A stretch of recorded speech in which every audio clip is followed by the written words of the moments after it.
Ham radio saves lives. This time, once again, radio operators came to the rescue for a girl in Bangladesh that needed medicine not available in her country. So ham radio operators got on the airwaves and found where the medicine was and got it delivered to her. Let's take a look at this story. These ham radio saves lives stories are just examples of how radio in general can save lives.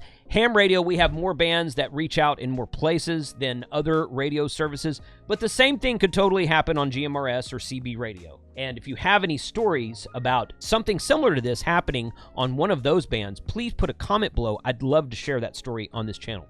Today's story comes as cross-border radio help gets Bangladesh girl life-saving medicine. Okay, her name is Subaida. I know I'm saying that wrong. Subaida Tasnim Zara, resident of Barguna, near Barizal. Yeah, I wish I had a translator. Was detected with subacute sclerosing panencephalitis. I can say medical words, apparently, that affects kids and young adults. The medicine, which is currently unavailable in Bangladesh, reached the girl on Friday, November 24th, so this was just a couple of months ago. She was detected with this panencephalitis that affects kids and adults. The disease, a deadly disorder of the brain, is related to measles. While the measles virus does not normally cause brain damage, an abnormal immune response to measles may cause severe illness or even death. Doctors at Dhaka Medical College and Hospital tried a particular antiviral drug, which is a combination of inosine, whatever this is, and wow, look at that word right there. That's one word. Okay, so they tried this drug that was an ingredient of 3 different things. We admitted her to the medical college 10 days ago. She was shivering with a very high fever. Doctors tried several medicines, but she responded to a particular one. Unfortunately, the hospital did not have enough stock of that medicine. None of the stockists in Bangladesh had the medicine with them. Drug reps, I guess, stockists. Okay, the distributors, probably. Meanwhile, doctors told the family to get the medicine as fast as possible. Okay, so the doctors are telling the family this. Okay, all right. I wonder what the doctors are doing themselves to try to get this medicine into their hospital. We then got in touch with Rahat Khan, an amateur ham radio operator and engineer. He activated his network in neighboring countries, including India. Amateur radio operators in West Bengal learned about the medicine 2 days ago. Our members in every state started reporting non-availability of the particular brand, but we managed to get an alternative of the brand from Kerala, but the doctor in Bangladesh was not sure how the kid would respond to that. This is what the news article says. Operators across India then found a distributor in New Delhi who had that particular brand.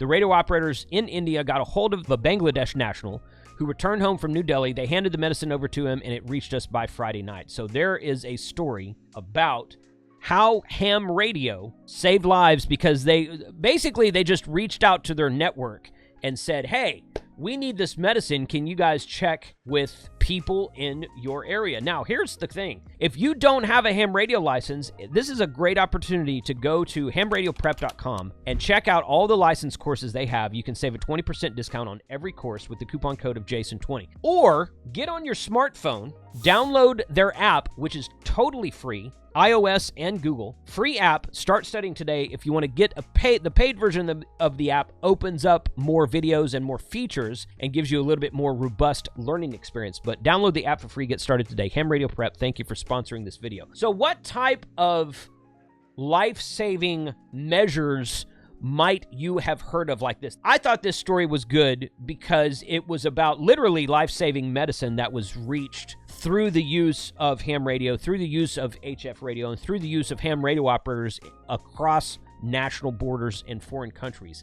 Now, again, you could totally have done this with CB. You could have done it with GMRS, although GMRS, being that it's UHF FM, well, first of all, GMRS is a USA only. They may have some service in India and Bangladesh that's similar to GMRS, but GMRS is not a worldwide standard like ham radio is. But you could totally do this with some sort of pirated radio station. You could have done it with CB radio, high-powered CB radio that you're not really supposed to be using. You could have done all that. But ham radio operators, since there's so many of us around the world, and since it is a worldwide effort, they were able to find the medicine for this little girl and get it to her. I don't know whatever happened with it. I assume that it came out okay. This article was from about 3 months ago, so I never saw a follow-up to it, so hopefully she's okay. But what a great story where ham radio operators were basically just, they probably could have picked up the phone and started calling hospitals in foreign countries and whatnot, But I don't know if long distance is still a thing in foreign countries. There is no long distance fees for ham radio to talk HF over national borders and whatnot. So the fact that there were so many people waiting on radio and responding to this plea for help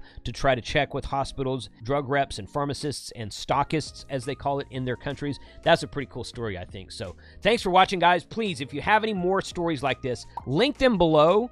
Or if you can't link, you may not be able to link on YouTube. If you can't link them below, send me an email, kc5hwb@gmail.com. Send me an email about a life-saving story. I would love to hear it. I would love to hear it if it is about CB Radio and GMRS. That'd be a fun story, too. 73, thanks for watching.